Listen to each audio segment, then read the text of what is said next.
భారతీయ భాషలలో ముఖ్యమైన భాష తెలుగు భాష.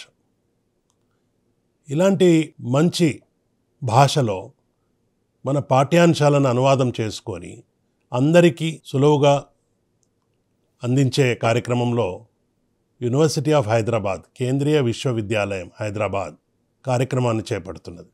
ఈ కార్యక్రమము మినిస్ట్రీ ఆఫ్ ఎడ్యుకేషన్ మరియు యూజీసీ సంయుక్తంగా ఈ కార్యక్రమాన్ని అందజేయడం జరిగింది. దానిలో భాగంగా కేంద్రీయ విశ్వవిద్యాలయం హైదరాబాద్ తరపున నోడల్ ఆఫీసర్గా ఈ కార్యక్రమం గురించి కొన్ని విషయాలు చెప్పడానికి ముందుకు వచ్చాం.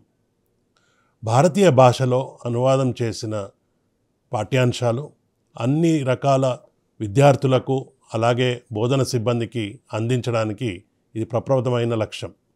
భాష ద్వారా మన సంస్కృతిని అందరికీ అర్థమయ్యేటట్టు ఈ ప్రక్రియ మనకి చాలా తోడ్పడుతుంది. దీంట్లో అండర్ గ్రాడ్యుయేట్ ప్రోగ్రాం అలాగే పోస్ట్ గ్రాడ్యుయేట్ ప్రోగ్రాంలో విద్యార్థులకు తమ సొంత భాషలో మంచి పాఠ్యాంశాలను సులువుగా అర్థం చేసుకునే పద్ధతిలో ఈ కార్యక్రమం యొక్క మొదటి లక్ష్యం.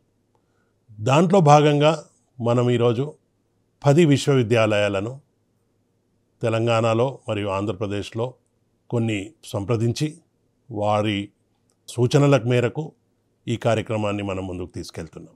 దీంట్లో కొన్ని టాపిక్స్ అంటే ఈ మధ్యకాలంలో చాలా ముఖ్యమైన పాఠ్యాంశాలను తెలుగులో అనువదించి వాటిని మనం విద్యార్థులకు అలాగే బోధన సిబ్బందికి కూడా అందజేయడానికి ఇది దోహదపడుతుంది. దీంట్లో విద్యార్థులకి కావలసినంత లోతుగా సబ్జెక్ట్లో మనం వెళ్ళి దాన్ని ప్రాంతీయ భాషలో మనం చెప్పడం వలన వాళ్లకు పరిశోధన చేయడానికి కూడా చాలా మంచి అవకాశం ఉంటుంది. ధన్యవాదాలు. నమస్కారం.